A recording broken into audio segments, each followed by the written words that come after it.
ಕರ್ನಾಟಕ ಮಾದರಿ ಬಗ್ಗೆ ಇಡೀ ದೇಶ ಮಾತ್ರವಲ್ಲ ಜಗತ್ತಿನ ಅನೇಕ ಆರ್ಥಿಕ ತಜ್ಞರು ಕೂಡ ಮೆಚ್ಚುಗೆಯನ್ನು ವ್ಯಕ್ತಪಡಿಸಿದ್ದಾರೆ. ಇದು ಕನ್ನಡಿಗರೆಲ್ಲರಿಗೂ ಅಭಿಮಾನದ ಸಂಗತಿಯಾಗಿದೆ.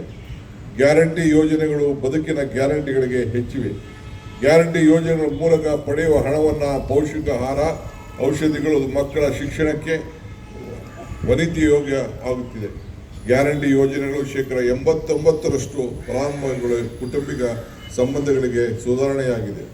ಗೃಹಲಕ್ಷ್ಮಿ, ಗೃಹಜ್ಯೋತಿ, ಅನ್ನಭಾಗ್ಯ, ಶಕ್ತಿ, ಯುವ ನಿಧಿ ಇವೆಲ್ಲರಿಗೂ ಈಗಾಗಲೇ ಸುಮಾರು 1,16,706 ಕೋಟಿ ರೂಪಾಯಿನ ವಿನಿಯೋಗ ಆಗಿರುವುದು ತಾವೆಲ್ಲ ಗಮನಿಸಿದ್ದೀರಿ.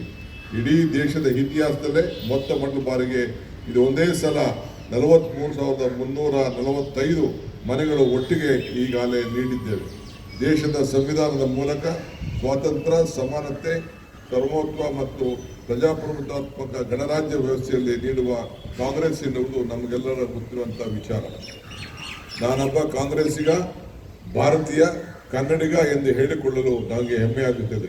ನಮ್ಮ ಸಂವಿಧಾನದ ಆಶ್ರಯದಲ್ಲಿ ಎತ್ತಿಡುವ ಮೊದಲ ಭವ್ಯ ಮತ್ತು ಸಾಮರಸ್ಯದ ಭಾರತವನ್ನು ಕಟ್ಟೋಣ. ಸಂವಿಧಾನದ ತತ್ವ ಜಾರಿ ತರುವುದೇ ನಮ್ಮೆಲ್ಲರ ಧರ್ಮ. ಇದನ್ನು ಕಾಂಗ್ರೆಸ್ಸಿಗರು ಎಂದಿಗೂ ಮರೆಯಬಾರದು.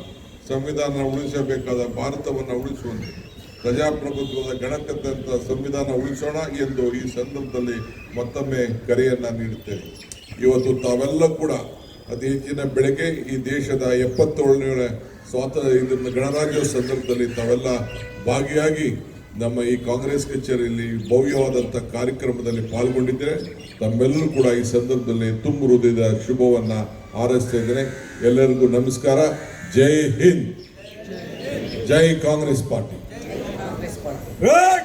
ಸಾವಧಾನ.